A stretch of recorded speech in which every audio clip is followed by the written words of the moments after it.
A few reminders for our lecture today. We would like to remind everyone to please keep your microphones on mute.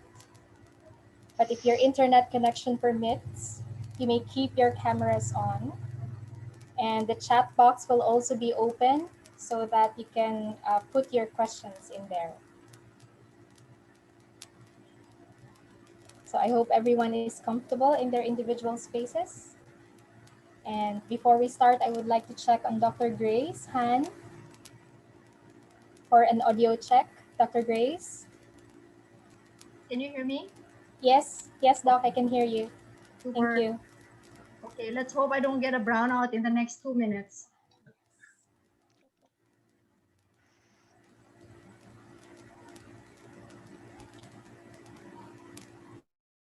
So again, we welcome everyone. We welcome all the participants.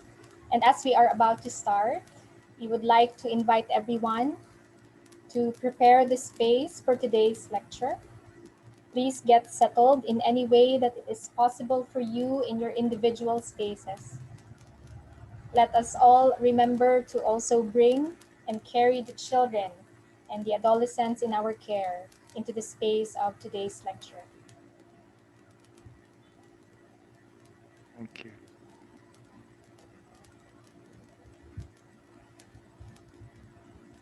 So Dr. Grace will lead us in the opening verse.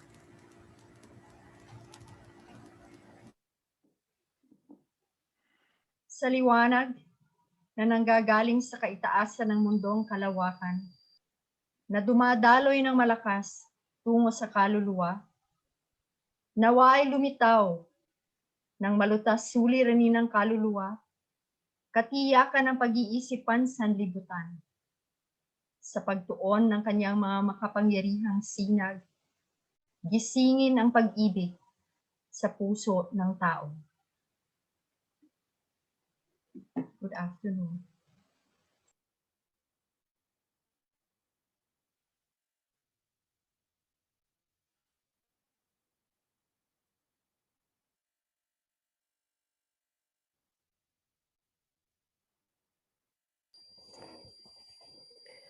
Welcome everyone to the part 2 of this series, Care from the Womb, a look at children and adolescents in time of COVID-19. We received a heartwarming response to this invitation, not only from the different parts of the country, but we even have here with us friends from other parts of the world. We would like to acknowledge our friends and colleagues from the different parts of the Philippines, from Luzon, Visayas, and Mindanao, and our friends from Australia, Singapore, Hong Kong, New Zealand, Cambodia, and the United Kingdom. We would like also to acknowledge the different organizations and institutions who are with us today. All the Waldorf schools in the Philippines, thank you for being here. And we have also with us the Children's Paradise Montessori School, Kids Life, St. Michael's Play Garden, Mater Dei Academy, Gecko Garden School, Keys School Manila, University of the Immaculate Conception Davao City, St. Mary's Academy of Kidapawan, Nurturer Guides School, STI College, University of Santo Tomas, the residents and doctors from the West Visayas State University, LAMP, an association of the anthroposophical doctors in the Philippines, ACAP, Philippine General Hospital, Cobervitz, 1924, Department of Education, Puerto Princesa, Department of Education, Davao City Division, Relief Society Organization, Chameleon Sisters, Awit Sang Arum of Kanalum Eco Village, Anthroposophia Wellness Foundation Incorporated, Reed Elsevier, Philippines, the Living Library and the Sundrop Garden, Anthroposophical Group in the Philippines, Casa Muni Muni, and Bryce Inspired Careers, and the Steiner Waldorf Association of the Philippines. I would like also to acknowledge the valuable contributions of Dr. Michaela Glockler as our first lecturer, Tammy Dinopol for being with us always. Dr. Malu Medrano for that beautiful video that you've seen and heard while people are trickling in. She prepared that, and also the ones who played the lyre. To Estela Kalingo and Dr. Grace Sobraduhan for your wonderful gift of the Tagalog translation of the Calendar of the Soul. Horst Hellman and Dr. Matthias Gerke for connecting us to Dr. Soldner. Dr. Moon Maglana for all the moral, spiritual, and financial support. Ross Huson and Joseph Kwan Ken for enabling and supporting Tuburan so we can continue to offer opportunities such as this. To AKAP and all their staff for tirelessly bringing a community-managed integrative health care to all, especially to those who otherwise couldn't afford to pay an expensive healthcare system. And to all my colleagues in Tuburan Institute for everything that you do to keep our school and community life alive and life-giving. Nasa Switzerland. So when, sorry? Kate, camera, Kate. It's turn on, but I couldn't even see myself. Kate, check your camera might be covered. You might have a cover in your camera. That happens to me also. If I close it, then it's just. All right, how about that? But can you hear me? Yes, we can hear you loud and clear, but we Now can't. can you see me? Wonderful. All right, Yes. there. So now to continue, my dear friends, when COVID hit the world, almost if not all thought that it was just temporary. Everyone, especially our caregivers, health professionals, teachers, and parents were the people who immediately stepped into responding to the needs of our children and adolescents.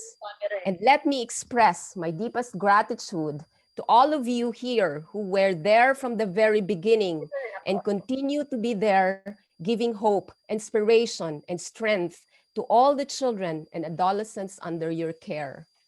This series will definitely not give you a how-to kit, but we hope to shed light on some fundamental aspects on child and adolescent development.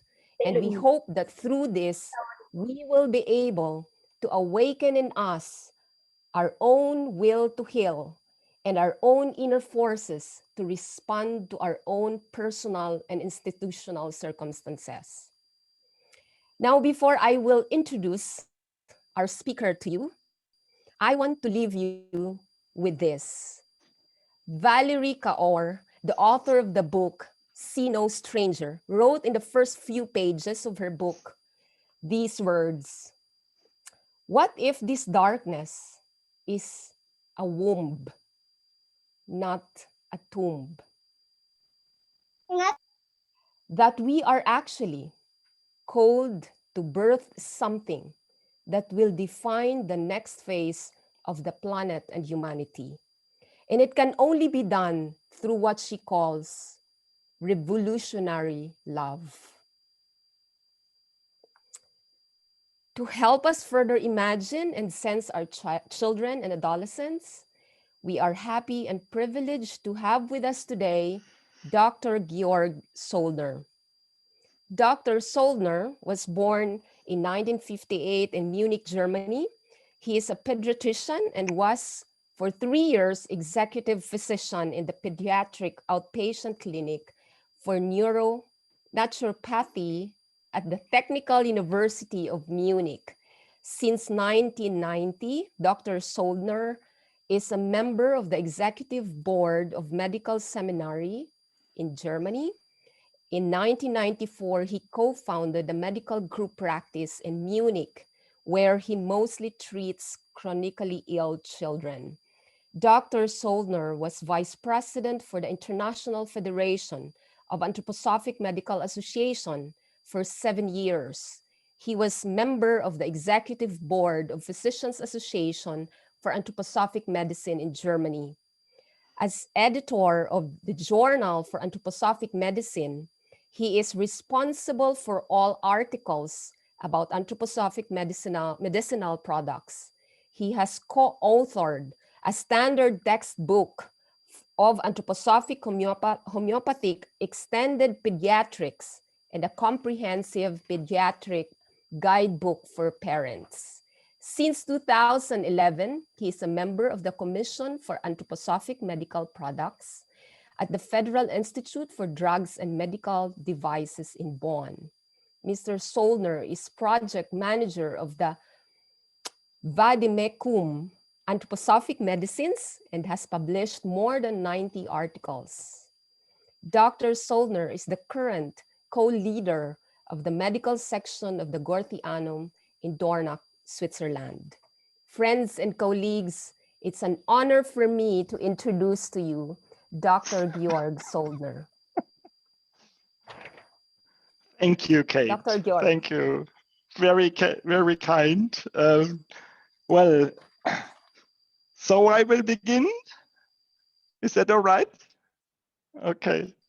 Yes. So, dear friends, dear parents, teachers, colleagues, it's really an honor for me to talk to you today.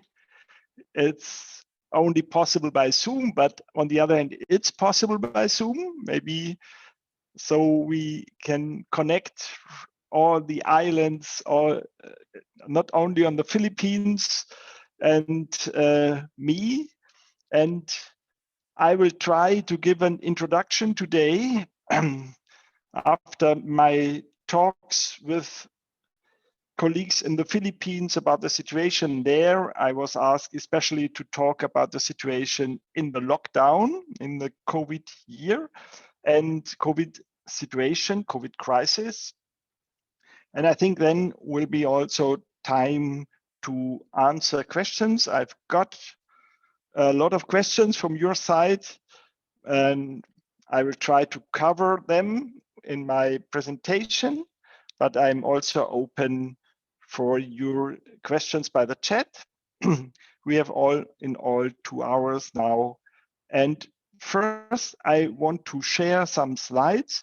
There are not scientific references there because it is a contribution for all of us, but I'm ready also to give more scientific references if needed. And you can also find them on our platform of the medical section. There you will find a lot of scientific information. And on the last slide, you will find also a web address of our platform. So now I will begin to share my screen, and I hope you can see it. Do you see it? Can you give me? Yeah, okay. So, and here you see the Goetheanum in Dornach. I'm really close to it in the house of the medical section. And I will begin with a meditation of Rudolf Steiner he gave for people, not only patients, people in a very critical situation. And I think we experience a critical situation, especially when we are caregivers, parents of little children. And so it is the first question always in a critical situation: can I find light and trust within myself? And can I connect myself with the world, even in a situation when I feel completely left alone? So this meditation has a strong power in my experience. I know it in German, but now I will read it in English. You spirit of my life, protective companion, be goodness of heart in my willing, be human love in my feeling, be light of truth in my thinking. So we can always, in a critical situation where not to know what to do with the child, not to do with myself, my nervousness, my sleeplessness, what else, we can try to center ourselves we can try to experience ourselves as a spiritual being. And as you experience now in the moment, we can connect spiritually without problems over 10,000 miles. So we can even connect more to the whole world in our inner spiritual being, and anthroposophy may help to realize who we really are. And each child is a spiritual being. Each child may be an angel of our life. So we may ask ourselves, who is our teacher? Well, teacher may listen to the parents' needs, and then parents will trust the teachers. So teachers are important for parents. Parents may listen to the children's needs, and when they are really listening to the children's needs, the children will trust the parents.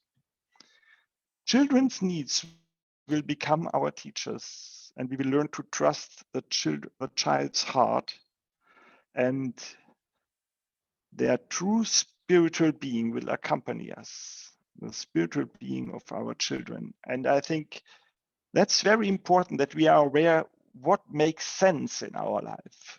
It makes not sense simply to survive. It makes sense to live, and to care for others, to care for our own development. And a crisis, and a severe crisis, as now the COVID and lockdown year, can also give orientation what really counts in life, and who we are, and with whom we are, and for whom we care. It makes no sense just to care for a child which is refusing all your instructions and so on, without being aware who is there really behind the surface, and to connect with him or her, with the true spiritual being.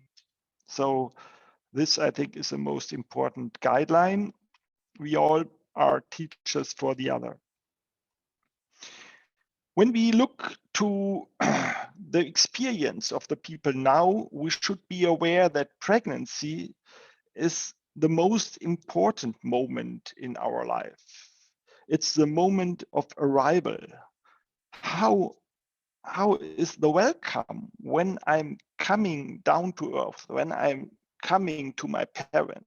So we should take this perspective. Then we realize, just imagine you are coming to a foreign island, you don't speak the language, nothing. And how does it feel when you arrive at the beach? So when at the harbor, yeah, is there a harbor waiting for you? So then we may imagine that the unborn child is very, very sensitive, and not only in terms of the spiritual and emotional sensitivity, but really the body, the forming body of the unborn. And we know today from conventional medical research how sensitive, for example, the forming of the brain is influenced by the emotional life of the mother. So I do not go into details, but we should know that an unborn human being is covered by 4 sheaths, by 4 membranes. And these membranes have each of these membranes, which partly form real organs like the placenta, each of these membranes has a certain task. And so the first membrane, which is out of the body of the unborn, the yolk sac, cares for nutrition. But then in the ongoing pregnancy, the mother's nutrition is very important. And nutrition is not only food, it's also sunlight. We should be aware that no human being can be healthy without taking in sunlight every day. Even if you feel that you have too much sunlight, it is necessary to get it. We know from prisoners, if they are not allowed to go outside, they will die by vitamin D deficiency and infections. We are in a year where resistance against infections matters. So we should be aware every human being and especially the pregnant mother, has to go outside every day for taking in light, and you cannot replace it fully by vitamin D pills. So especially our immune system is dependent on a direct contact with sunlight in our skin, not covered by any sun blockers. It's not necessary for a long time, but it is necessary regularly, every day. The unborn and also later on our children and we ourselves are dependent on a rhythm, on rhythms of life, especially on the sleep rhythm. So sleep, that is the quality to find a rest and to give your life processes the lead in your body.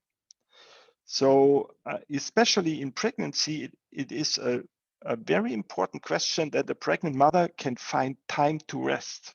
If the mother cannot find time to rest, it is very likely that after birth, the child will problems to have to find to soothe itself, to find a rest. We have a lot of restless children today, but we should think about how were the circumstances of pregnancy. We know that ADHD is also influenced by the rhythms and by the inner peace and balance of the mother in pregnancy.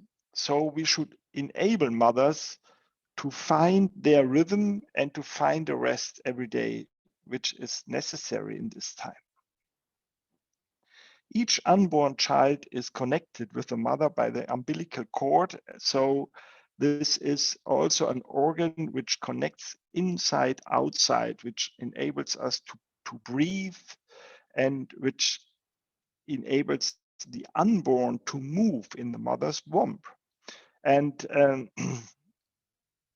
movement is a form of joy.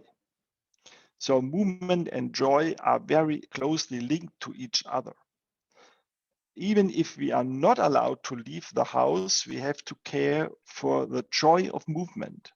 And in the mother's womb, it is a joy for the mother to feel the movement of the unborn. So we should be aware that movement is a deep source and resource of joy in ourselves. Without bodily movement, you cannot be happy. We know that a lot of depressed patients are suffering by a lack of movement. So especially in times of lockdown, we have to care for enough movement. And, and at the end, warmth is the most important physiological quality in our body. We should be aware that the human physiology is directed by the warmth regulation. And on the other hand, we know that warmth is also an emotional quality. Warm hands or cold hands, that makes a difference. So today we know if the mother can find to an inner warm dialogue to the unborn, this has a deep influence on the whole life. And if mothers tell us that they cannot find an inner dialogue with the unborn in their womb, we should help them. This inner dialogue is the beginning of a lifelong dialogue. And this dialogue begins in pregnancy, and possibly not only for the mother. I am a man. I've never been a mother, but I'm a father of two daughters, and today now also a grandfather. And I know also it is necessary to include the father and to invite him to begin the dialogue with the unborn too. And last not least, for the mother, it is crucial that she does not feel to be alone. Stress can really be destructive on the growth of the unborn. And the most important source of stress is to feel alone. to feel to be left alone. So partnership, community, the members of the community should care for pregnant women that they do not feel alone. And this is the best protective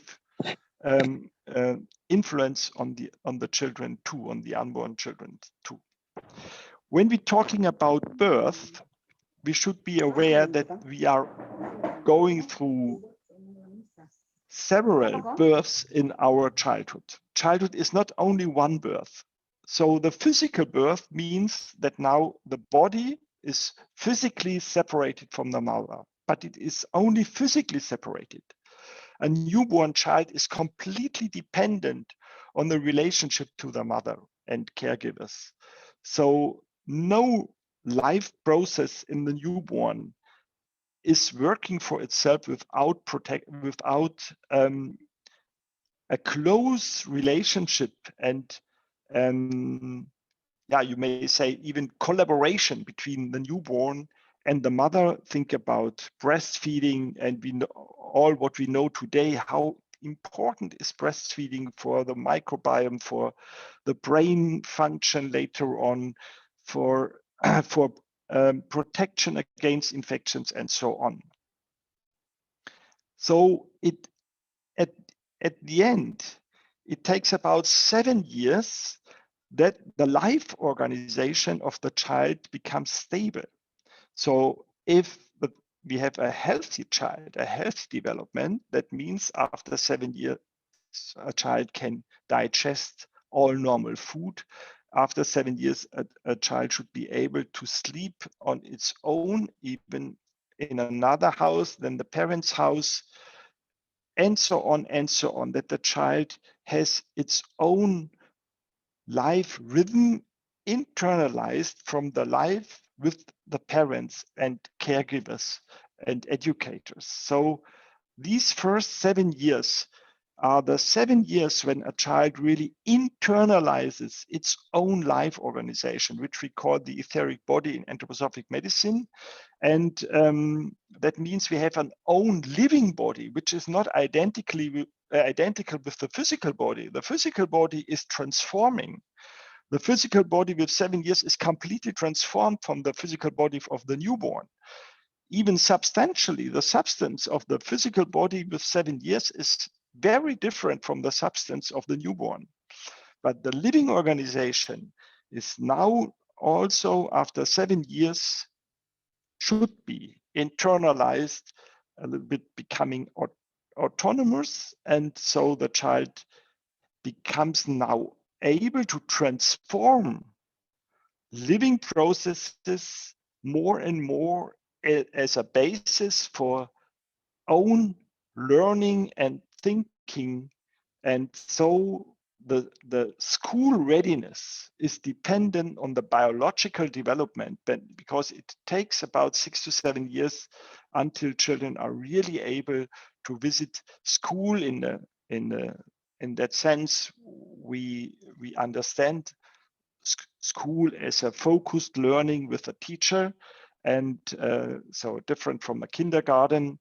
And we know preterm babies have a burden. Preterm babies are more likely to have chronic problems in attention, in several aspects, and also preterm school, preterm visit of school is linked to a loss of vital energy. So there is one study in the United States which could show in more than 1,000 children, when they were going to school with 5 years, the lifespan was shorter in comparison to those children who started visiting school at the end of the 6th year of their life. So the difference was more than 3 years of lifespan in the average. So we see we have to care that a child gets time to develop its own life organization until we may say it is born with between 6 and 7 years. That means becoming separated from the parents and and caregivers, and is working on its own rhythm. But we know on the emotional level, children remain much longer dependent on the connection with parents and caregivers. And in puberty, we make this experience, which may be more painful than the physical birth, when the child, they becoming a teen and then an adolescent, now separates from us emotionally. That's very interesting, because then you realize what many parents are not aware, that their children were always living with the parents and inside the parents and educators before, and now they separate. They have their own emotions, their own feelings, their own desires. And at the end, with becoming an adult, the full individuality, personality of a human being appears. And then we realize whom we accompanied all the time, not knowing who this person really is. We do not know our children fully when they are little children. But if we become more and more sensitive as professionals, educators, pediatricians, and so on, we more and more become able that even in the moment of the physical birth, we get a first impression, who is this person, who is this newborn. So after, in my experience now, I've seen thousands of newborns, and then more and more you are able to realize in an invisible way who is coming there, and you become more and more grateful and full of respect whom you are allowed to accompany through its childhood, his or her childhood, to become a full developed human being. So these are the 4 births. The first birth, the second is the separation, the second birth, the autonomy of life cycles, the autonomy of emotional experience, and the autonomy of self-consciousness and decision-making. Now, I want to talk about an educational law which is especially important in times like we experience in the moment. We know childhood and youth, the growth and transformation of the physical body is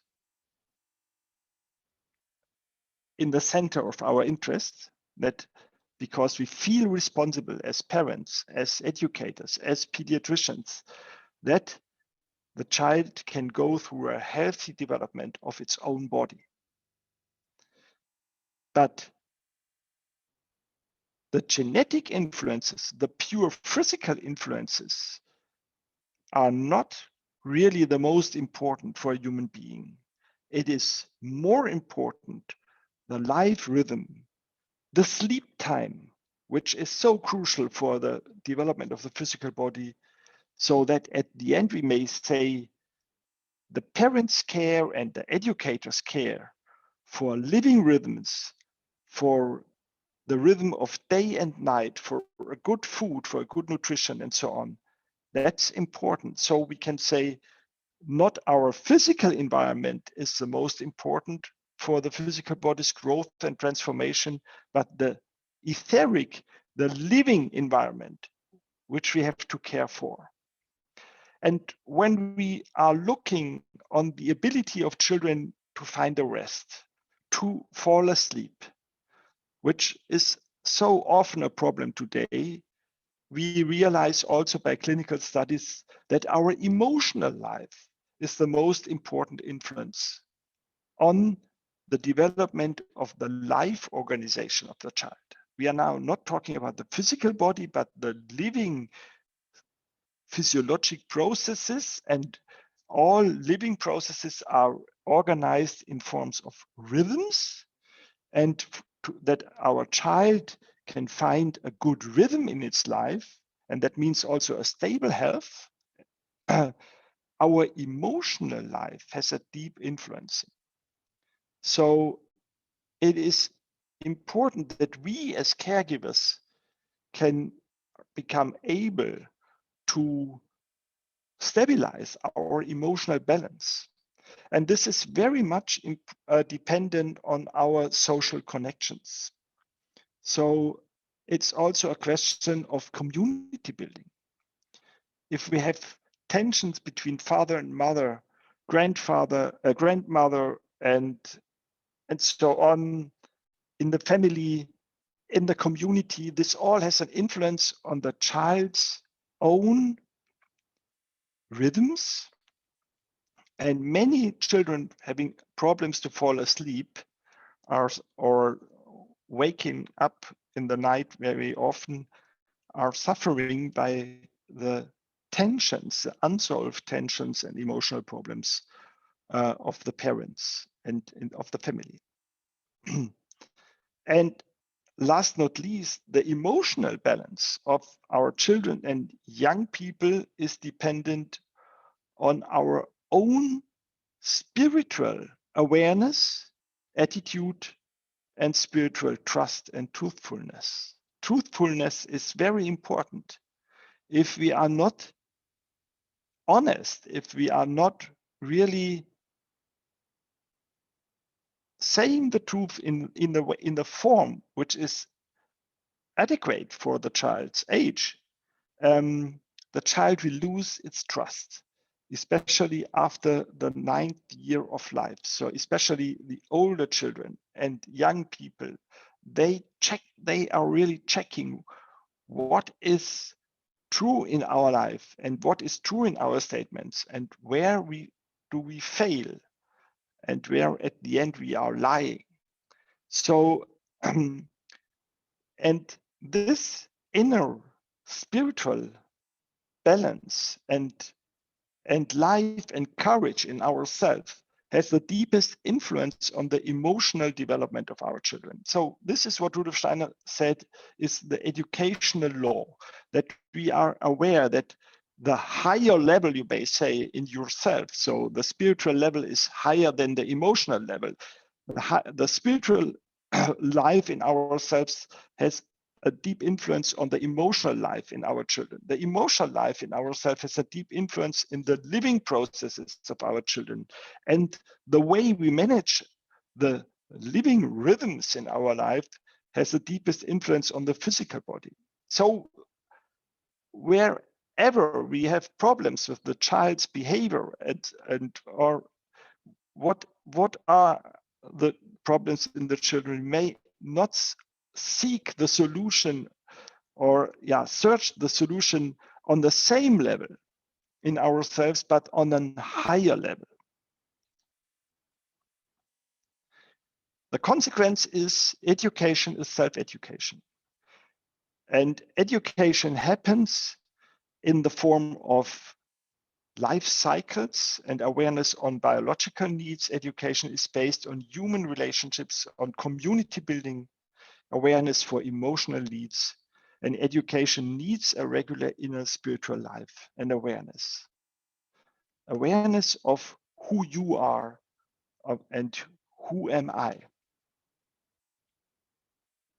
So back to Rudolf Steiner's verse or mantra, you spirit of my life, protective companion, be goodness of heart in my willing, be human love in my feeling, be light of truth in my thinking.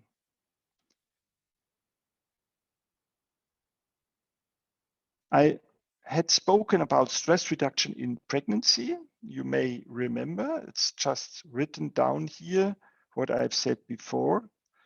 I just want to show you some examples how we can also help pregnant women to find inner peace. For example, when we have women with preterm labor, with stress-induced, not by infection, but by stress-induced preterm labor, we can help them with a painting therapy. it was an interesting experience in Ireland during the lockdown that preterm birth, the number of preterm birth decreased because the pregnant women had to stay at home. They were not allowed to go to work.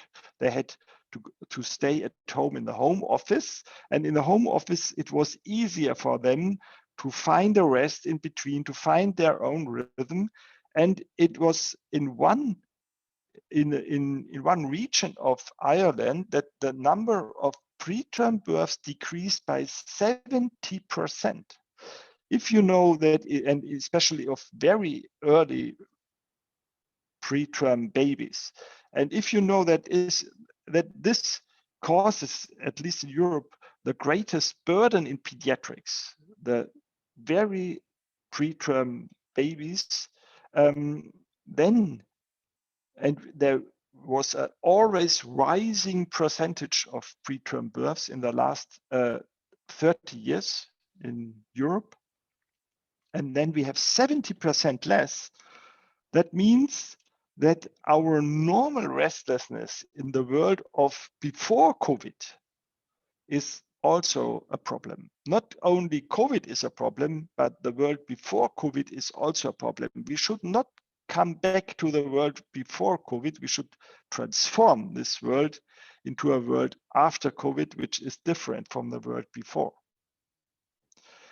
Just as one aspect, that we have also healing plants in pregnancy with a lot of interesting qualities.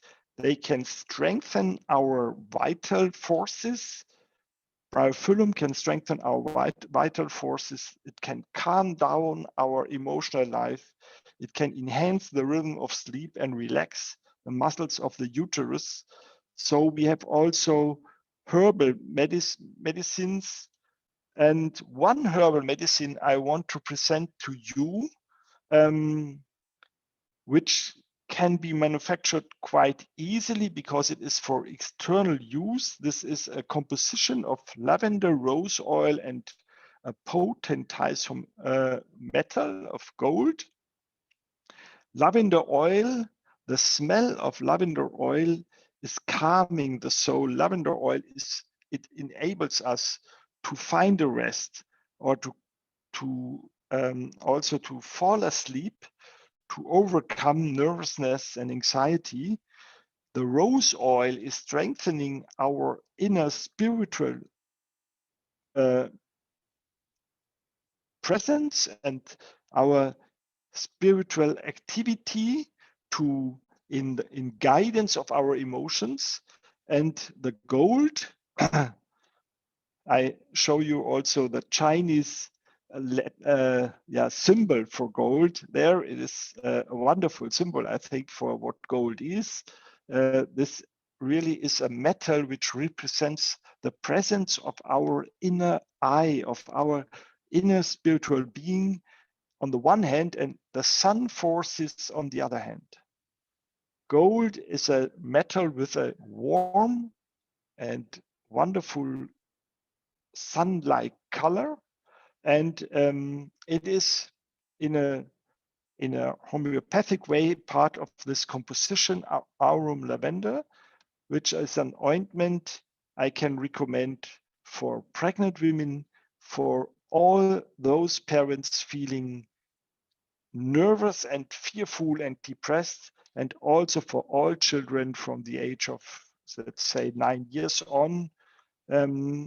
Many of these children today experience a lot of anxiety and loneliness, and also some adolescents who feel depressed. And I see that they all estimate this composition very much as a very helpful therapy, which works quite immediately. Okay, now when we talk about the questions you raised about what we could say about the management of children, especially in times of lockdown, I want to show you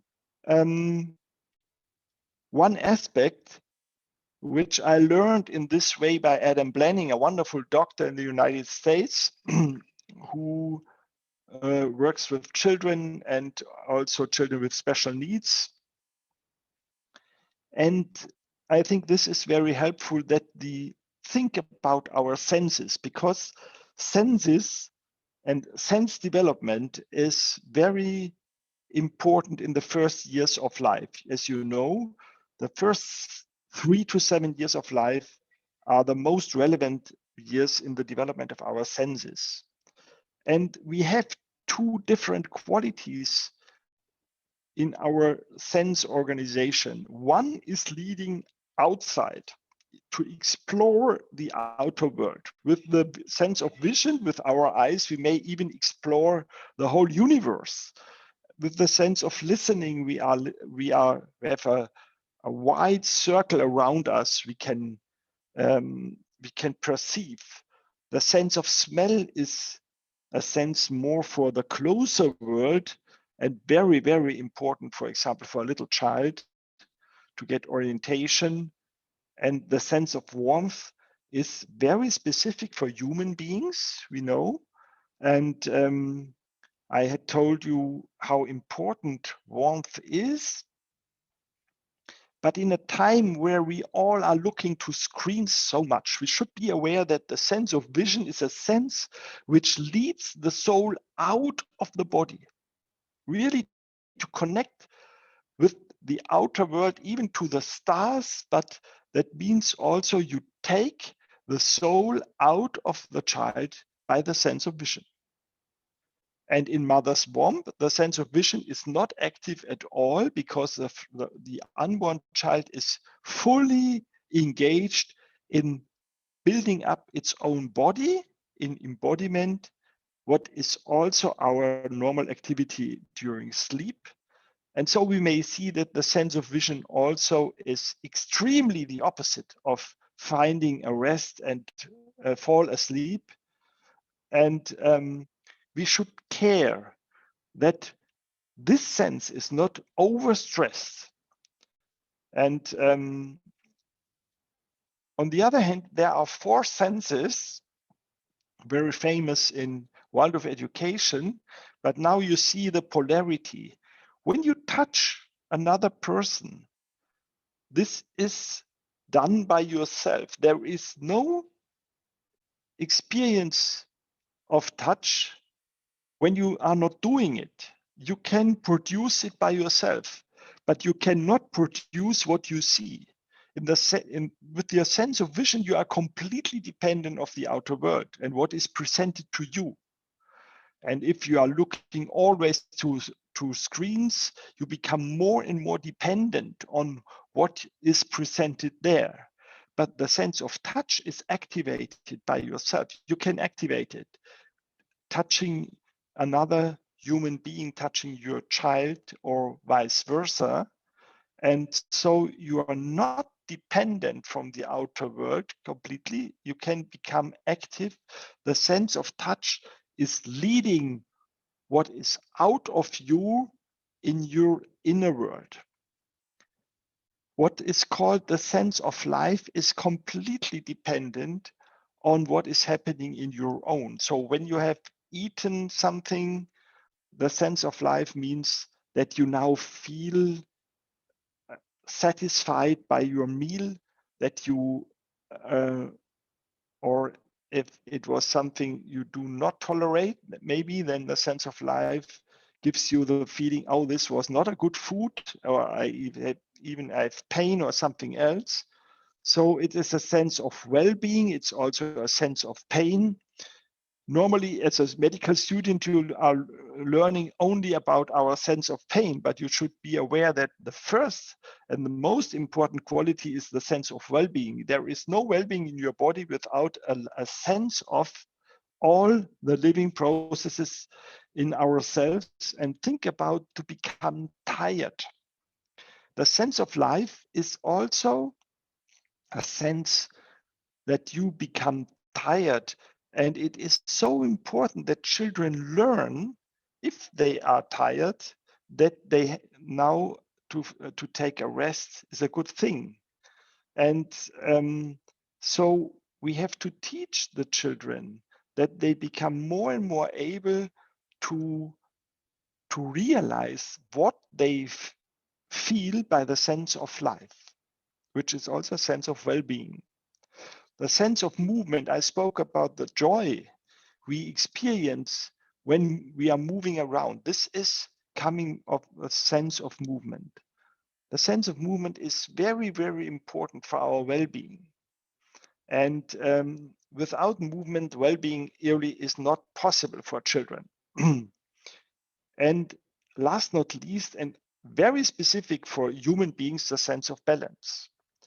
Because we are upright, we are walking on 2 legs, not on 4. So we have to keep balance, which is specifically, which is unique for human beings. An animal is always in balance in a way. The human being has always to care for balance. And especially when you imagine now children trapped in by a very strict lockdown, and you are only in your house or in your room, and then a child gets the chance to exercise the sense of balance. And then you see how focused this child is to manage it. So later on, maybe there is a unicycle or something like that. Children love it and need it to exercise their sense of balance. And this is an inner experience completely created by your own activity. So the right side, the inner senses, they are dependent on your own. The left side, the outer senses, are dependent on what is coming from outside. And to be healthy and to be happy means that you can care for your health and happiness. And so we should train the inner senses, and we should give children a lot of opportunity to stimulate their inner senses by themselves. So to find the rest, which is a main task today in education, means balancing outer and inner senses. And we should become teachers of touch. That means also that we touch our children by ourselves, and of life cycles, because our inner well-being is dependent that we are not eating all the time, that we are not sleeping all the time, that we are not awake all the time. Our own time at the end is only existing with living beings, and time at the end is created by ourselves, by our own life cycles. And as teachers of life cycle, we should be aware that a family and also a kindergarten forms a common living body with its own living cycles, and that in the first 7 years the children internalize these cycles. We are living with them. So today we know that many parents have sleep disorders. They will have problems to learn children to develop a sound sleep, a good sleep. That means we have to care for our own life cycles, life rhythms, then we can teach them.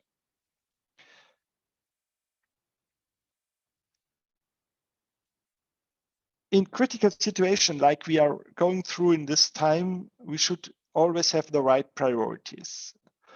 These priorities are the same as a pediatrician or a neonatologist is following when a child has problem immediately after birth, and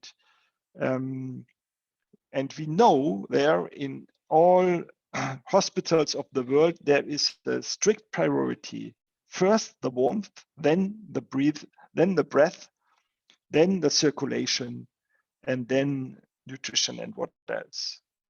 And that's in accordance to what anthroposophy is teaching us, which is the inner hierarchy of the human being. That the warmth is connected to our full presence of human consciousness. So warmth is the most important. In education, that means without being connected in a warm way with the child itself, with the spiritual being of the child, we can not achieve anything. So you all are in the same situation as I'm as a pediatrician, when I have to care for a newborn baby with an infection or something else in a critical situation. First, I have to realize who is there and that I keep the right warmth balance. The warmth in the connection with the child is the most crucial thing that we will be successful.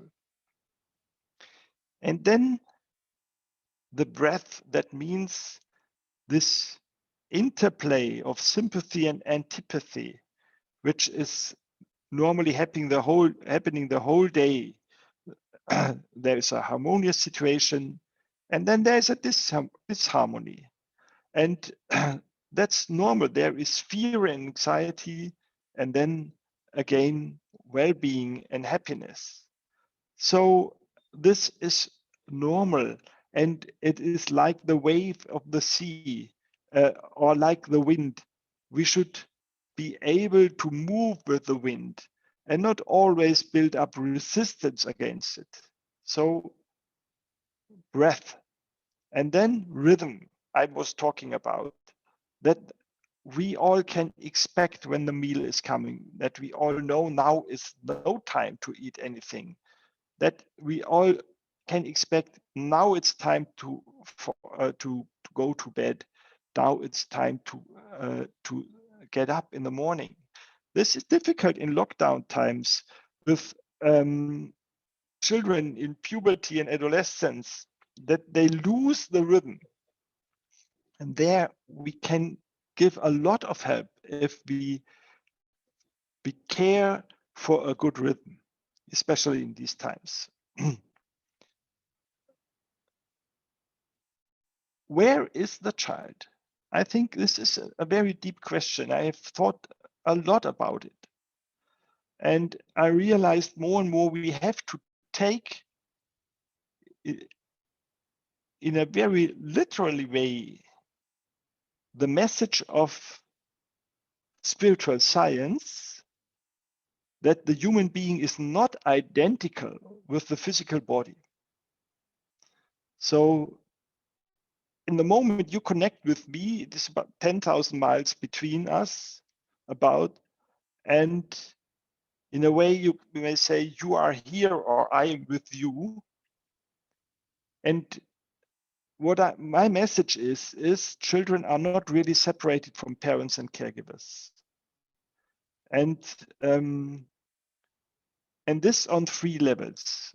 In the first 7 years, the child even is connected with your own life organization. You may feel very, very tired after only a few hours caring for a young child. So yesterday, my wife is now a proud grandmother, and she cared for our grandson for about 2 to 3 hours and said, I'm so tired now. So our daughter is doing a wonderful job as a mother, and my wife took over only for a short time because my daughter had to care for other things. And then she felt so tired. This is because what we call the etheric body, the life organization of this very young child, is just capturing your life forces and sucking into its own body your life energy. So we have to think that especially our kindergarten teachers, they are doing a job where they invest a lot of their own life forces to the children, which are really taking in that in a way which a teacher in a school for adolescents does not experience. And that means in the first 7 years, it is very important that we are all able to give our life forces to the children. And that means, but also that we have to care for a good rhythm, that it is not too much. And that we also need a rest more than when we are teaching older children. It is more taking your own vital energy if you have younger children to care for. And on an emotional level, children are living in your breast until the age between 9 and 14. Between 9 and 14, you realize as a mother, especially as a mother, that more and more you do not exactly feel what your daughter feels. And then you realize that in the first 9 years, you always, at the end, I admired my wife, but it was real. She always knew everything about our daughters because she was connected as a mother on the emotional field and on the emotional level. So that means, but also as a father, you can learn it, that your child is living in your chest, in your heart. And that means, on the other hand, that children realize everything what's happening there. That's not so easy. Children realize each conflict of the parents and so on, because it's like an X-ray examination of your emotional life. Your child is connected with you and you cannot separate. When your child is stepping out of your chest, of your heart, and develops its own autonomy on the emotional level, this causes pain in many mothers, especially in the mothers. The fathers sometimes are very happy because maybe then the wife is more now open to them again. But especially for the mothers, this is also painful, but it may also painful for the father, but now the child is a little stepping out. But the father can also be helpful in this time. And but still, after puberty, we are as teachers, as parents, responsible because the spiritual being, the individuality of the child is not born yet, is still dependent on our guidance. And it is a completely different step when the adolescent becomes the captain of his own. This is in the time between 18 and 21 years. Then you become able to be the captain on your own ship, not before. Before, we have to care that the ship is not crushing to the rock. So the puberty and becoming independent on the emotional field and to fall in love with someone parents do not like or so on. This is the one thing, but to become a captain, that's another thing. So you see, we are connected with our children, not only on an external visible field, but also internally. And this underlines how important it is how we do educate ourselves.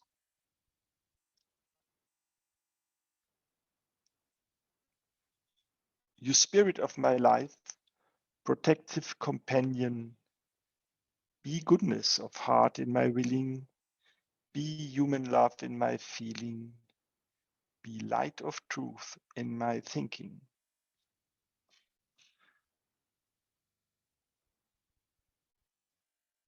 Just to address some medical questions in the pandemic.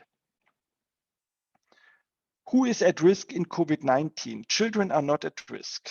So to be very clear, we have not to protect children from COVID-19 infection. There is no risk for children by COVID-19, which is different from any other simple virus. There are very, very few extreme cases of children with severe problems, but I can show you the same with a lot of other viruses. No one would organize a lockdown for it. So to be very clear, infections with SARS-CoV-2 virus of children are no problem, and it makes no sense to protect children from COVID-19 infection. I have to say that very clearly. Children is a term for 0 to 10. In puberty and adolescence, this may change, but not on the level of risk, but of transmission, because children between 0 to 10 do rarely infect adults. This is different in teens and adolescents, who may be much more infectious for adults. But in classes with little children, normally the adults infect the children and not vice versa. So even there is a clinical study in Scotland with 300,000 people that families with more children have less COVID-19 cases than family with less children. So against what is done in many countries and what is said by many virologists, it makes no sense at all to protect children against COVID-19 infection, because this can cause an immunity of the children by a natural way.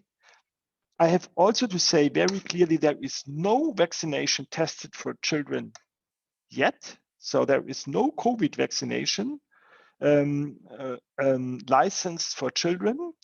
There are some clinical studies. There is also a certain interest to vaccinate children against COVID-19, that it's said that they cannot transmit the virus to other adults. But I have to say very clearly,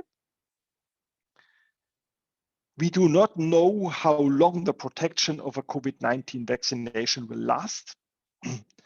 It is much more natural that children infect each other. We will have more and more mutations of the COVID-19 virus, of the SARS-CoV-2 virus.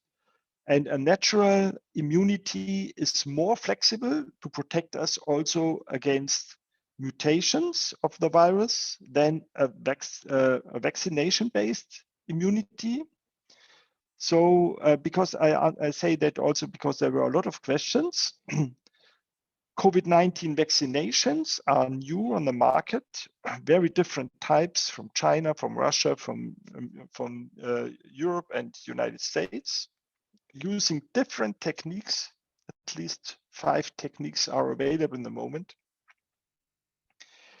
COVID-19 vaccination could show to be effective in protection of the elderly, of patients at a high risk, because for people of old age, people with chronic diseases, especially of the circulation system and the breathing system, can be at a high risk in COVID-19 pandemic. We had a lot of deaths worldwide, 2 million in a moment, and maybe much more, because we do not know all people who died by COVID in poor countries. So it is a real risk, but it is a real risk for the older part of the population. That means vaccination can make sense for this part of the population to protect them for severe course of disease or death. Vaccination may also contribute to reduce transmission of the virus, but it is impossible to eliminate or eradicate SARS-CoV-2 virus by the existing vaccinations. So we know this is an illusion. We cannot eliminate SARS-CoV-2 like smallpox, and we cannot even reduce SARS-CoV-2 like the measles, because measles vaccination protects a sterile immunization, which is not possible by the COVID vaccinations.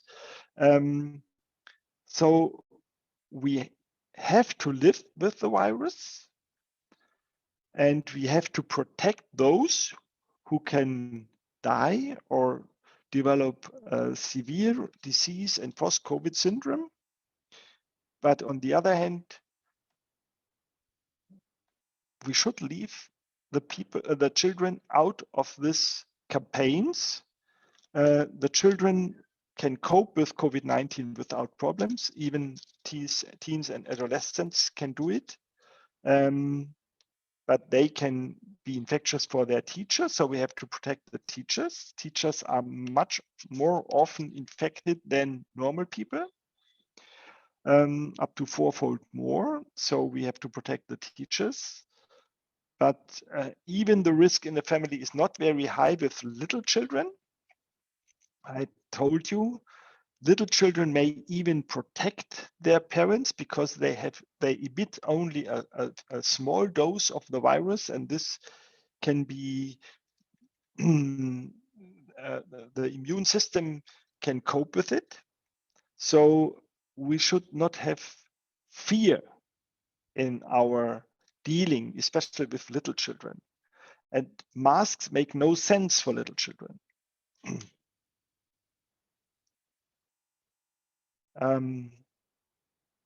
Yeah, what gives us resistance? Sunlight and nature. Nature is very important, even for the microbiome in our bowel. Nature contact is very important. Sunlight, I told you. Family building, storytelling, reading, playing is very important for the healthy development of the children. I told you how important it is to touch the children also, and that they get the opportunity to move and to balance.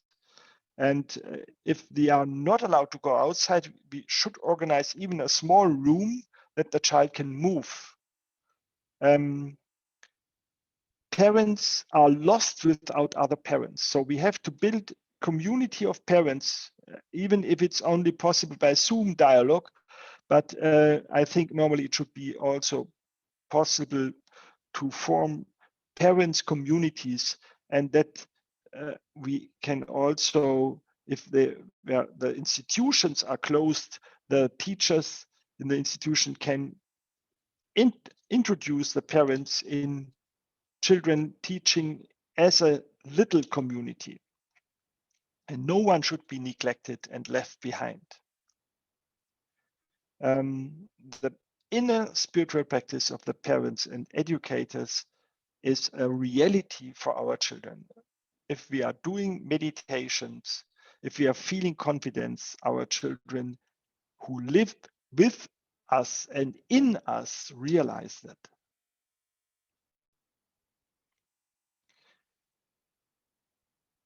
We should think about what gives us the experience of reality. The experience of reality is linked to embodiment. It is not possible to develop the right judgment in a situation without feeling embodied. That means that the digital media do not give us the possibility for right judgment. We have always need for a real exchange with other people to form a good judgment about the situation. So in COVID times, we are looking we are linked to the digital media very much also in the moment. But what is very important is the talk you have after this lecture in your own group. And this is even more important for children. They do only realize a situation in an appropriate way when they go bodily through the situation. That means we should keep away digital media as consequently as it is possible. Michaela Glöckler spoke about that, and replace it by body experience, which also includes the sense of touch, the sense of movement, the sense of balance, the sense of life. And when we are talking, when we are saying this makes sense, then this refers also to the that we only are able to find our goals and to work in a sense-making way when all our senses are included.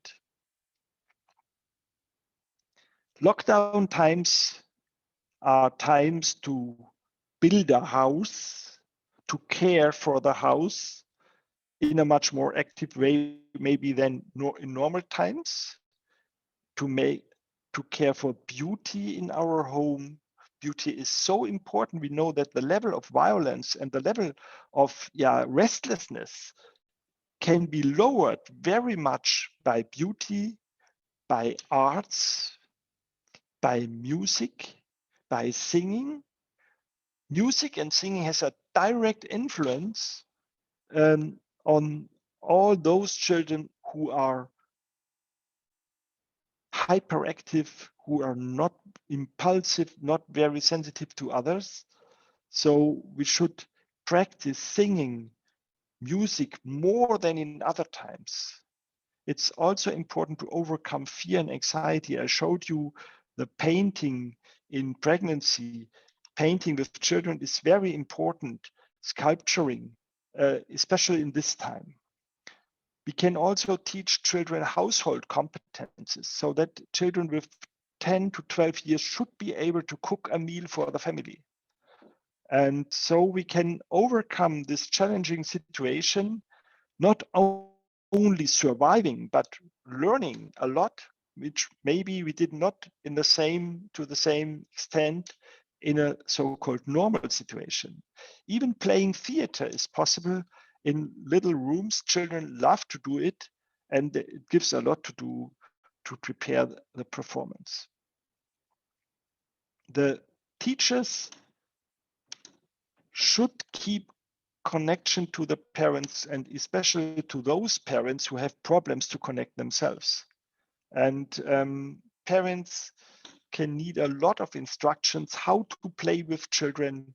Maybe they have not learned it by their own parents because they had a poor childhood. So we should instruct parents how to play with children, how to tell them stories, how to avoid digital media and replace it by own activities. And how parents can organize that they can work and that they can be present for children, this which is only possible in a community of parents and grandparents. Medical care, a lot of problems little children have can be solved by parents itself if they get the right instruction. Partner communication is very important, especially in these very stressed time. This is often a problem, and we should encourage couples or parents to take time for partner communication, for community communication also, because one couple of parents is not stable. Only a community is a stable community. And well, this is now the end of my presentation. I would say now I am open for your direct questions. This was more a general introduction, and yes, I stop screen sharing now, and I can see you more directly now, and I am now open to all questions you have, please. Thank you very much, Dr. Georg. So everyone, for those who have questions, kindly introduce yourselves before going directly to your questions. May I, Vivian? Yes, go ahead. Good afternoon. I'm teacher Laarni from the Philippines, and I've had this question in my mind for quite a long time now. I was always wondering, with the technological advancements in pregnancy and conception, what are the implications of in vitro fertilization, the test tube baby? What are the implications of that on child development? And also surrogacy, choosing a surrogate parent, having someone else carry the fertilized embryo. So that's my question. What are the implications of this on child development? Well, on the one hand, it is very important that we do not give two general judgments. For example, the techniques of in vitro fertilization can be very, very different. And it's even possible in women where the transport of the egg cell from the ovary to the uterus is blocked by after inflammation of the tube, you can suck one egg of the mother without any stimulation by artificial hormones and put it in the uterus and fertilize it and put it in the uterus without many manipulations. And this there I have the experience the children are developing very well. But we have also much more. You can freeze the egg and so on. You can do very hard technical procedures, and this is very different from the technique I just told you. And in general, I can say, and this is also in accordance to medical studies, these children have a little bit more problems in what we call embodiment or incarnation, and maybe have more crisis. I'm ready as a pediatrician when I know this is the offspring of this physical body. Then I'm a little bit more aware what will happen after birth, but on the other hand, it's interesting. This is the physical level, and like Barack Obama, for example, you can have two wonderful daughters. Both are born by or the conception happened by IVF, so in vitro fertilization, and if you give them these children in pregnancy and after birth the right living circumstances, emotional circumstances, spiritual circumstances, you can provide what they need, and it is possible. Interestingly, a very different thing is to what you added in your question. So we should be aware that that I know a lot of parents who were waiting intensively to become pregnant, and then by such an IVF technique, they were happy to become pregnant, and this worked wonderfully.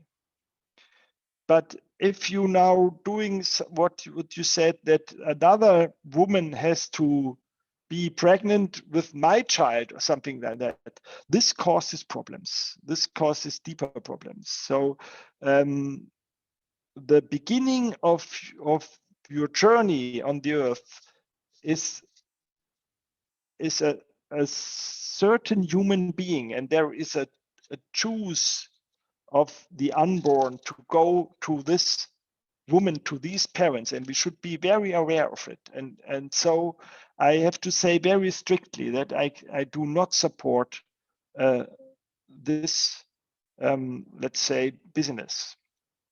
Yeah. Thank you.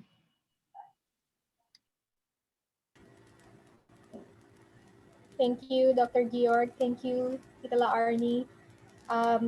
The others might also have questions that they would like to put in the chat box. So you may also write your questions there.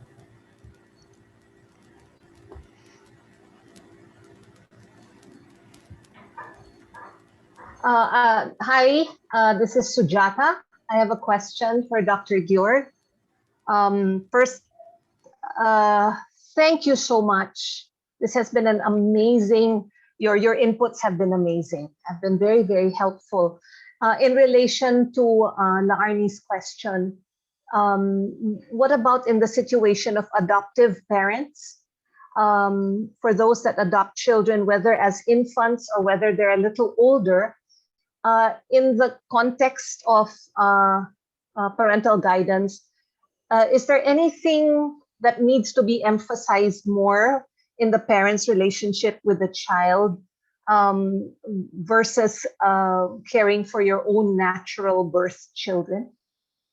Yes, and I was happy to accompany several families in this situation for a long time. And as I said before, we have to take serious that the relationship of a child to the natural mother and natural parents is a deep relationship. And when you later on other parents take over, they always have to be aware that this child is not their child. Well, at the end, our children are not our children, yeah, but but there you have to be aware of it in a very specific way. That means also, as I told you, to be honest is very, very important. You will have big problems if you are not honest in your family. That includes that in the right age, between, so at the latest with 9 years, the child has to know who are the physical parents, which is very, very important. I experienced terrible situations in families who hide it, the fact of the physical parents to the child. So and especially in puberty and adolescence, you will realize that many of these children now are searching for their real parents. And this can be a problem for those who took over to be mother and father and give everything for their child. But so you need to be accompanied by a professional help normally. You should have a person who is experienced in this field and helps you to accompany you. And this, because this may even cause very critical situation in adolescence. So I'm living in a house where neighbors of us had 2 adopted children because they could not have their own physical children. So once when I came home from a seminar, and I just could preserve the 15 years old adopted daughter from suicide. She was in a very critical situation. Her physical mother had done suicide by herself. So, and from that moment, when the physical mother, she didn't know that at that moment, but the physical mother lived hundreds of kilometers away. But when she committed suicide, in this moment, problems began with this child who was adopted in our neighborhood. So what is also interesting with adopted children, to become even, you have to become even more spiritual, because you have to be aware about spiritual forces which are active on these children, which are related to their physical parents. And they're normally, these physical parents are not in a happy situation often. We have some situations where physical parents say, we are too old, we are too weak, we cannot educate this child and give it to a neighbor or to someone goes, and there we have not these problems. But in many situations, the physical mother is left alone or is even dependent on alcohol or something like that. And so we have a very critical situation where the child comes from, you are adopting it. And these influences are still present in your house. So you learn also that maybe you can do some spiritual practice to cope with it. So these children are really spiritual teachers, I can say. There's a wonderful movie, Lion. It's an Indian movie. It's from India. It's a wonderful movie which is so realistic. I can recommend it to everybody.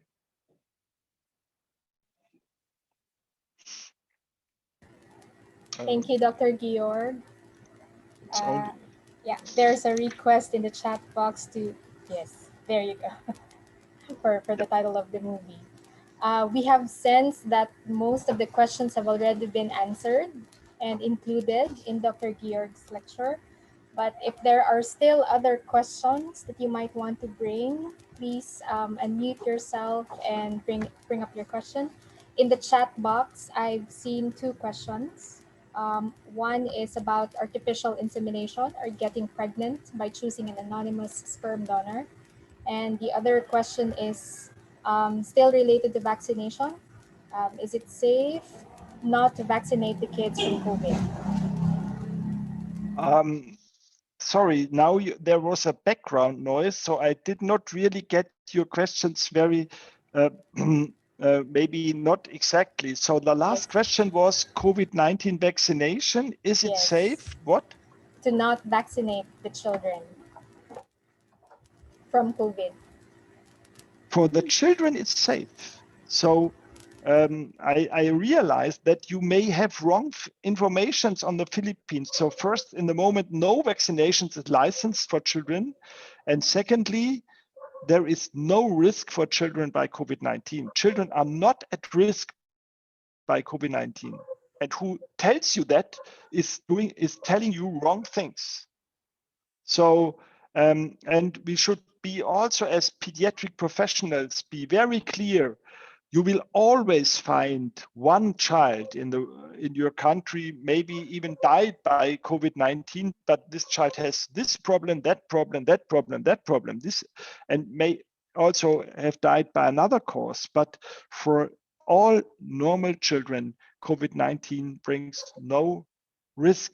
What I have to say is children with Down syndrome, young people with Down syndrome. So we know that there is a specific risk for people with Down syndrome. So adults with Down syndrome have even a tenfold risk to fall sick in comparison to so-called normal people.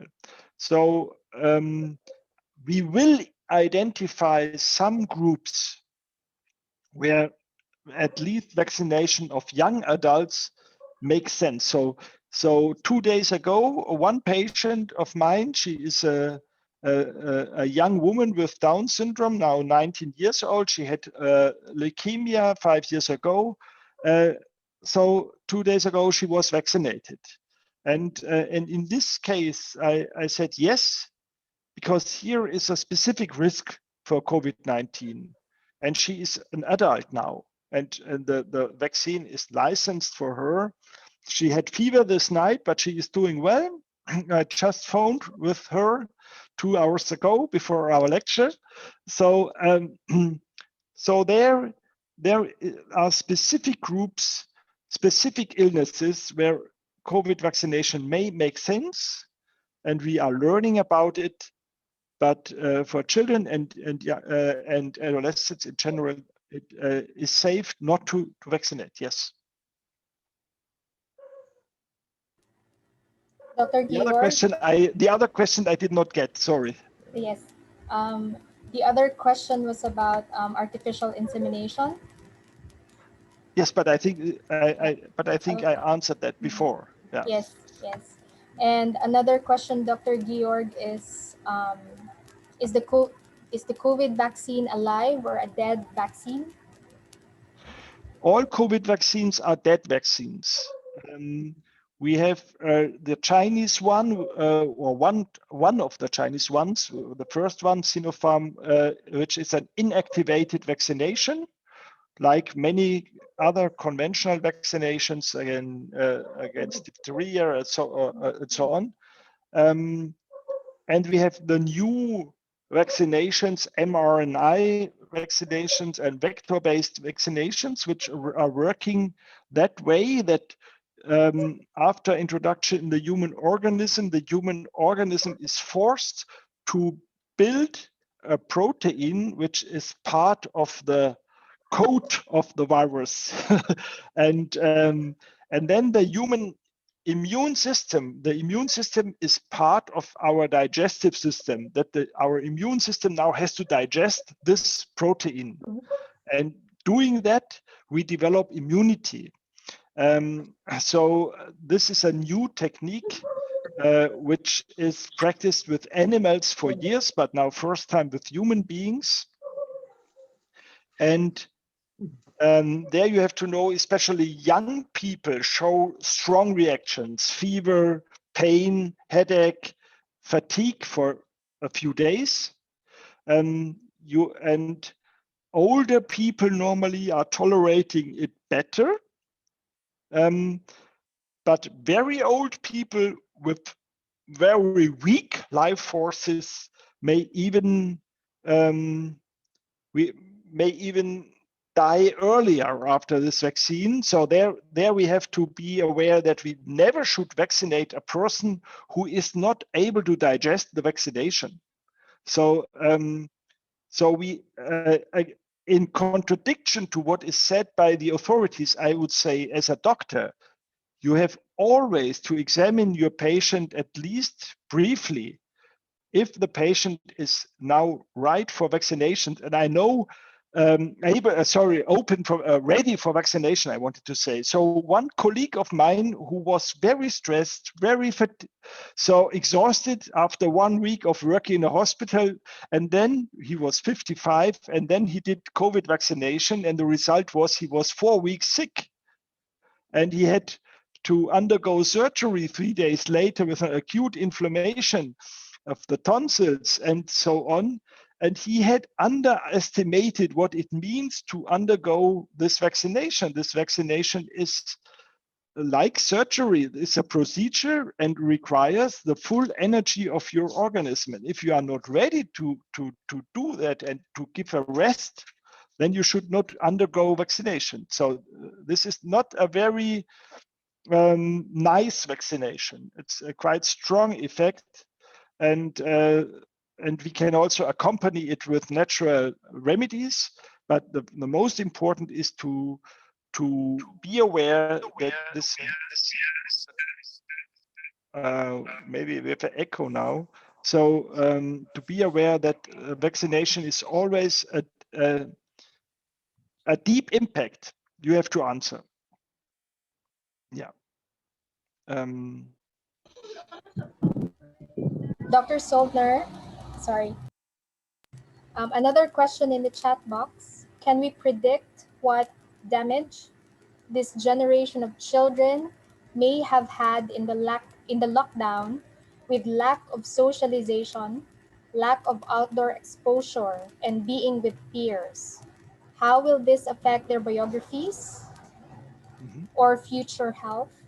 And what can be done by the adults now to help mitigate or reduce the effects? A very good question. So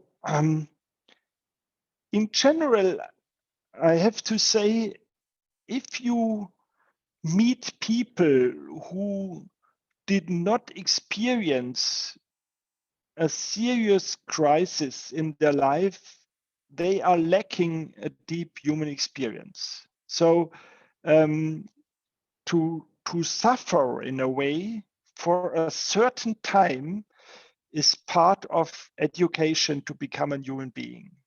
So I know quite a lot of people who suffered not enough, I have to say. So to be very clear. So on the one hand, we try to give relief to the children we are talking about, but maybe later on they become a therapist, they become a pediatrician, they become a kindergarten teacher because they made the experience how painful the situation was.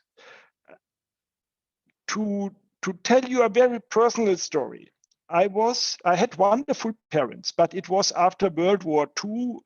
Parents in Germany were used to go through very different crises. So when I was 1 year old, I have a 9 years older brother. When I was 1 year old, my parents thought, okay, now we will do a journey with our older son, and we put this little son for 6 weeks in a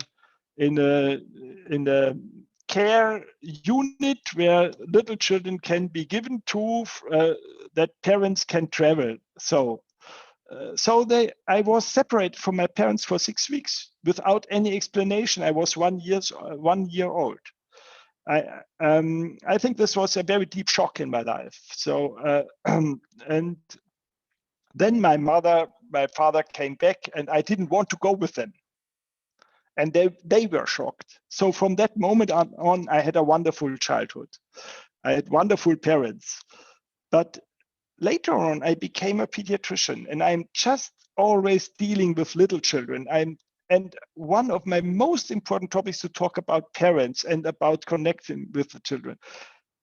So at the end, maybe I would not sit here today if this had not happened. So we speak about post-traumatic growth.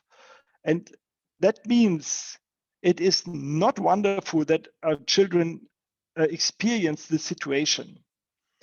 But now we have to care for them, that they learn they can do it better later on. This is so important. You can do it better. You can learn to help others who had to make this experience you experienced. We cannot help other people suffering if we have not experienced to suffer by ourselves.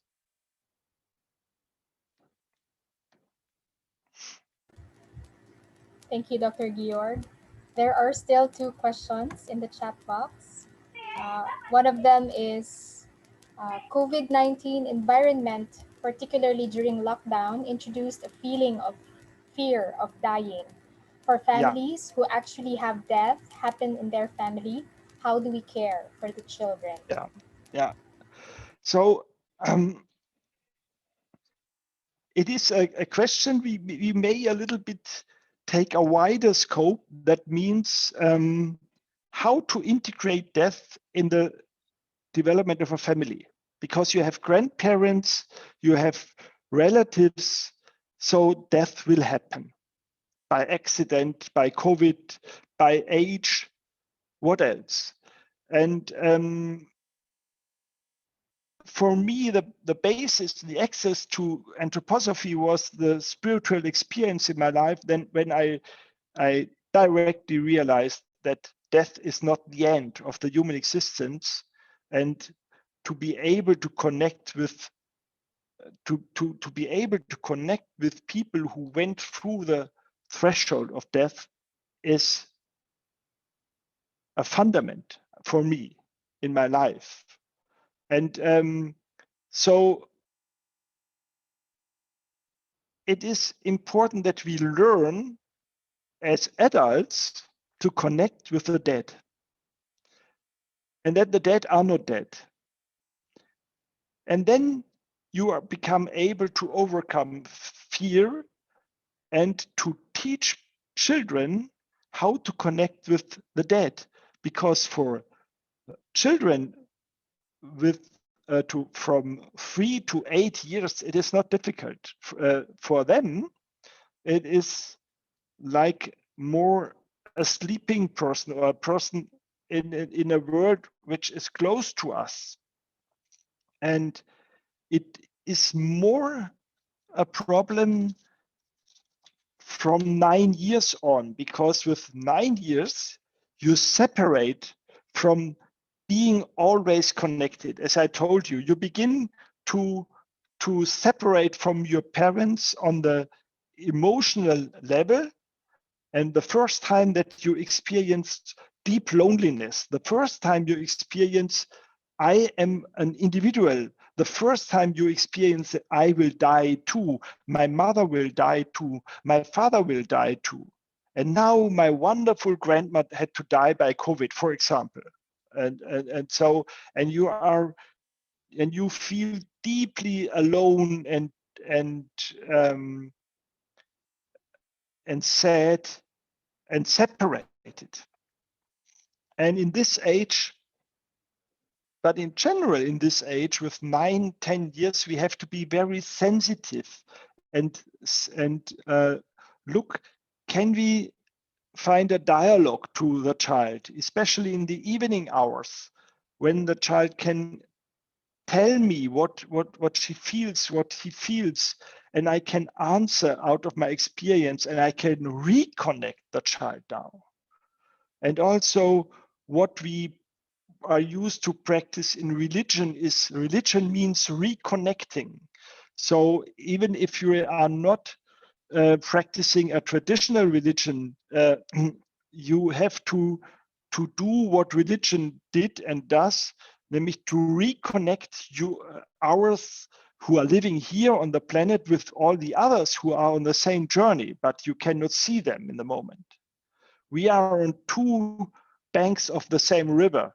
So the child will follow your inner experience. When you have fear of death, the child will have the fear of death. When you are sure that you will never die, that the child can overcome fear. So this is also, again, the question of our own spiritual development.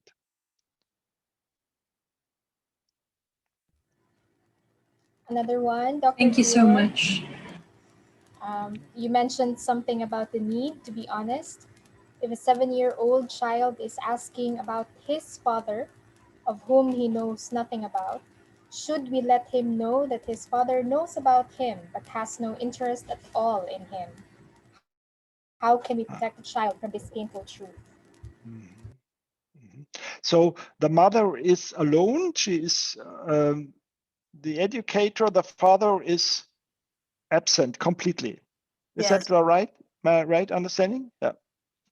Which is not a rare situation, unfortunately. Yes. It is one of the deepest cut in the soul of a child if one of the parents, and more often the father, does not show any interest. So it is very clear that this is a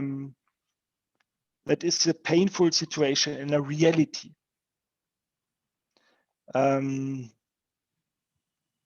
And it is always worth to reconnect the father with the child, to try to find the father, to try to invite him. But now the father is absent, and the best strategy in this situation is to introduce a male person or a person taking the male function, let's say that in that way, to take over this role for the child. This is very important. So a mother cannot double.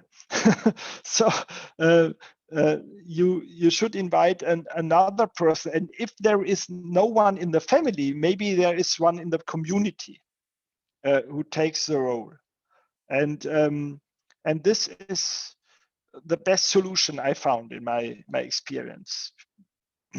But it will always be a pain and later on, with 15 years, with 20 years, we have to work on it in a therapeutic way.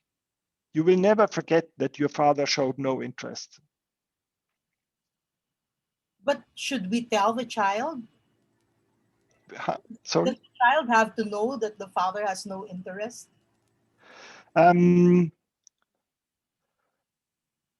First, I would not say that in that way, because when we think about the father, at the end, we do not know what is going on in his soul. Maybe he's completely unaware of himself, or what else. So we should not excuse him, but but we should always speak in a not morally judging way, and still keep a small hope that this may change in the future, and not exclude that. And what is not relevant for the child is maybe the father was violent to the mother or so, but this should not be part of the communication. We should not speak about the father as a bad person.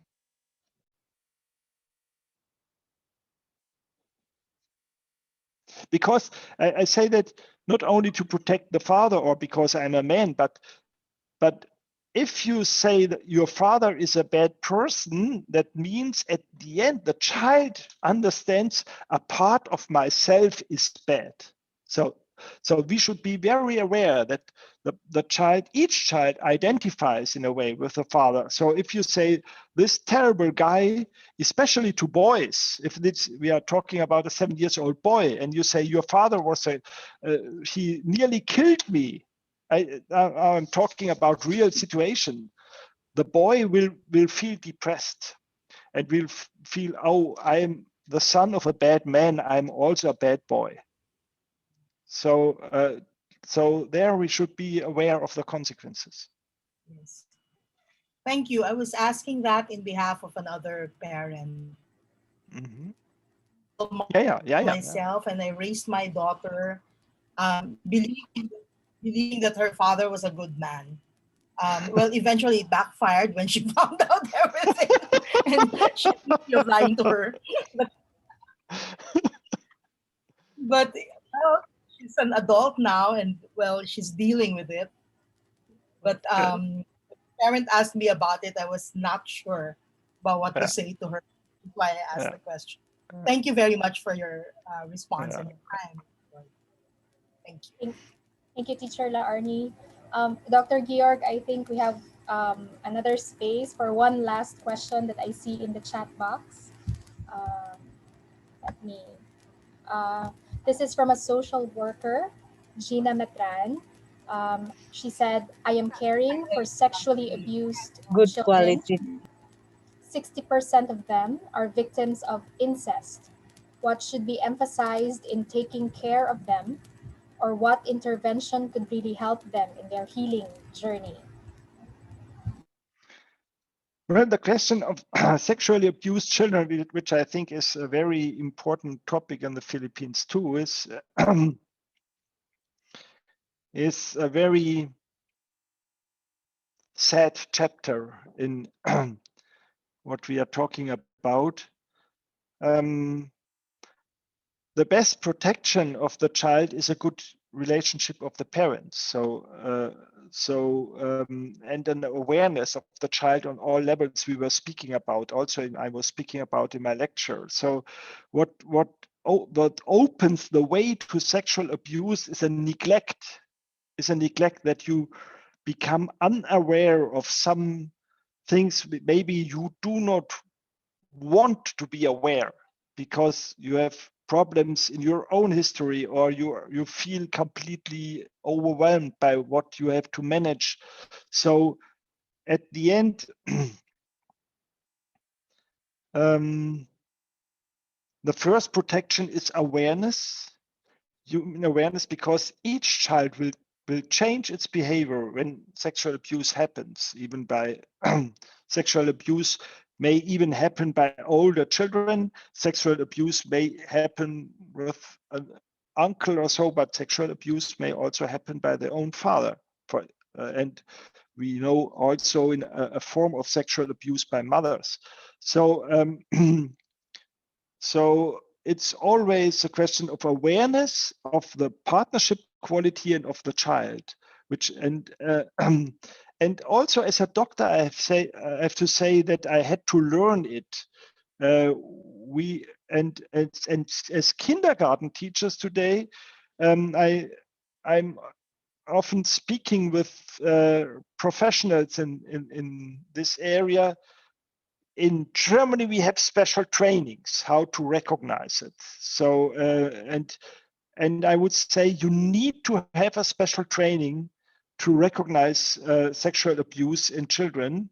If you have if you have a special training in it, you can recognize it much easier than than with your normal competence. It requires a specific competence to recognize it as early as possible. But for me, the most important consequence is, as a pediatrician today, I know when I care for the parents, I'm doing more for the health of the child when in comparison to 20 times just checking the ears and checking the mouth.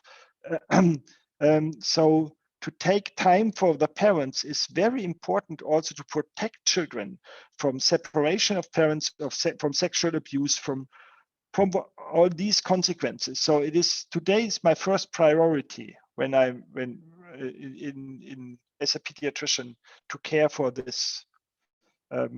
Yeah, that's what I can say. And what is not helpful is to to celebrate harmony all the time. So and also this was a weakness, as you know, of traditional religious communities, that it was always wonderful and so on, but but in modern times we have to be aware that we all are that we all feel inner conflicts. We all are not holy people, so we have also to care for each other, that nothing happens. Thank you so much, Dr. Georg. And one last question that popped out. Yes, one last The yeah, questions keep coming in, but yes, I think this one's very important also. A 10-year-old boy, a Waldorf student, recently died in an accident. As a community, as co-parents and friends, how can we provide comfort to the bereaved parents? yes, parents who are left alone by their child. Yeah, this is a situation. So lonely parents.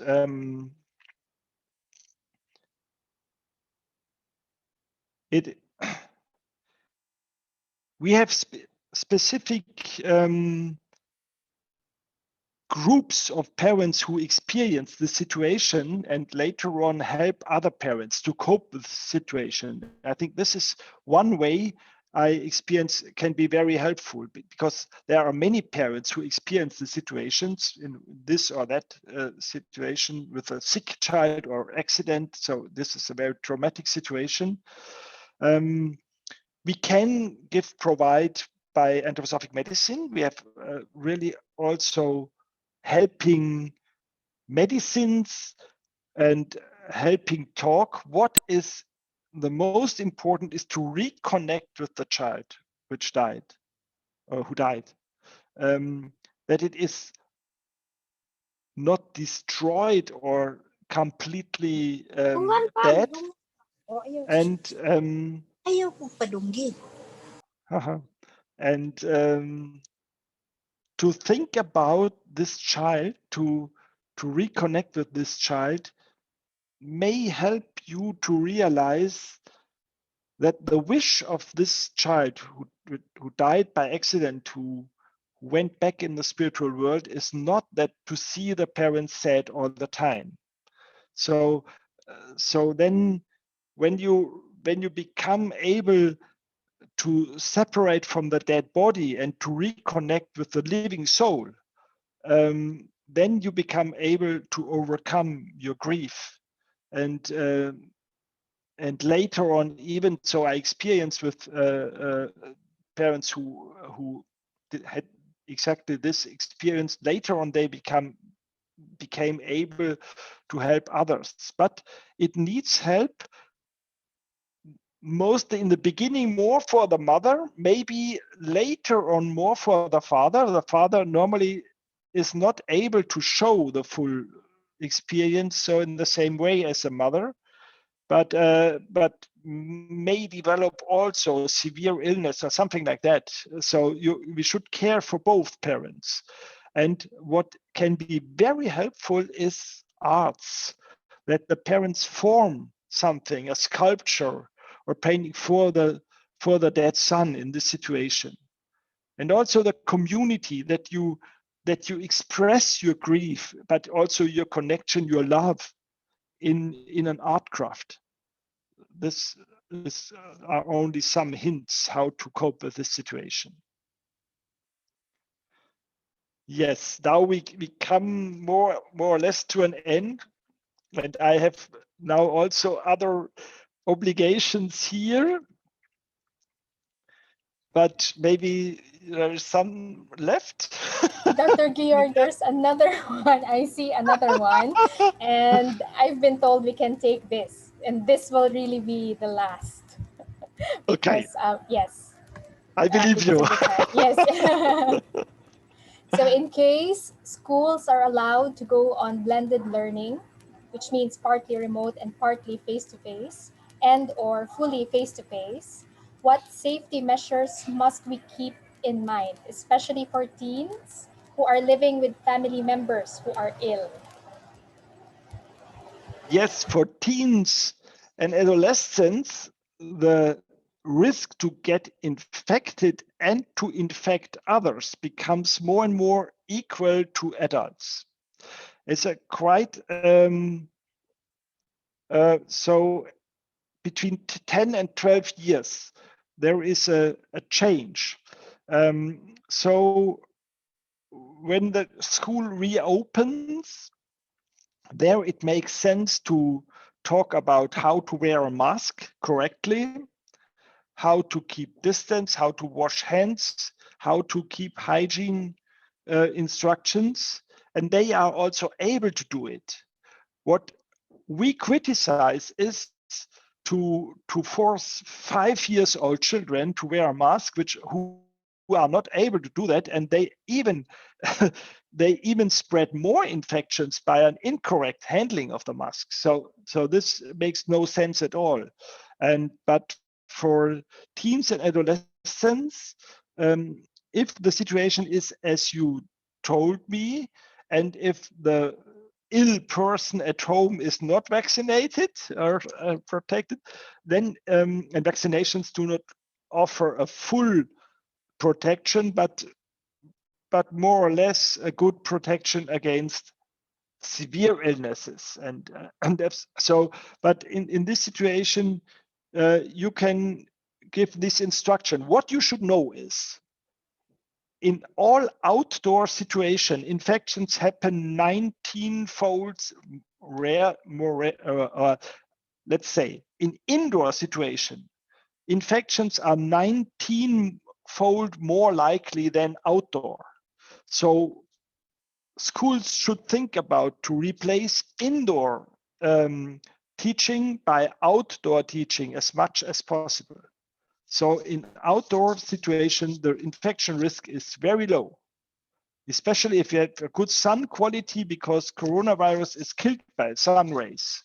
So maybe this helps to bring the children out of the school buildings, which may be progress for the future. Because I think in the last decades there were too much indoor and to enhance outdoor teaching, which is safer teaching. Okay, so I say goodbye to you now. It was really a pleasure to see you and to have a dialogue with you. And I hope to see you then in the next years in a real visit in the Philippines. Yes, yes. Thank you So very much. Thank Thank you you bye very very bye. much, much, Dr. Thank you, Georg. Georg. Dr. Bye-bye. Georg. Bye So bye. we hope. Bye-bye. Thank you, Thank you. everyone. We Partners hope that it always. we hope Bye that it has bye. been a rich and insightful morning, afternoon, and evening for every one of us. Before we close the plenary, we would like to remind everyone, please save the date on March 24, 2021 for the part 3 of this series. Please keep posted, everyone. We are also very grateful to receive your donations. Kindly refer to the emails that had been sent to you for the payment details. And we would also like to express our heartfelt gratitude to Dr. Georg Soldner for speaking before all of us today. And also gratitude to Dr. Malu Medrano for the welcome music, Dr. Grace Han for the opening verse and the closing verse later, and for ACAP Incorporated for co-partnering this event with us. Um, to everyone, we thank you once again for your interest and participation, and we hope to see all of you in part 3. And to finally close today's lecture, once again, we are inviting everyone to be in silence as Dr. Grace Han leads us in the closing verse. Dr. Grace? Sa liwanag na nanggagaling sa kaitaasan ng mundong kalawakan, na dumadaloy ng malakas tungo sa kaluluwa, nawa ay lumitaw ng malutas suliranin ng kaluluwa, katiyakan ng pag-iisip pansanlibutan, sa pagtuon ng kanyang mga kapangyarihang sinag, gisingin ang pag-ibig sa puso ng tao. Thank you, everybody. Thank you. Thank you. Thank you, everyone. Nice seeing you. Thank you. Thank you. Thank you. Thank you. Bye. Thank you. Thank you, Tuburan. Thank you very much. Thank you, Tuburan. Thank you, Tuburan from ACAP. Vivian, thank you. Thank you. Thank you, Tura. Thank you, Dr. Georg. Thank you, Tuburan. It's going Okay. down. It's going down. Let's go. Wait.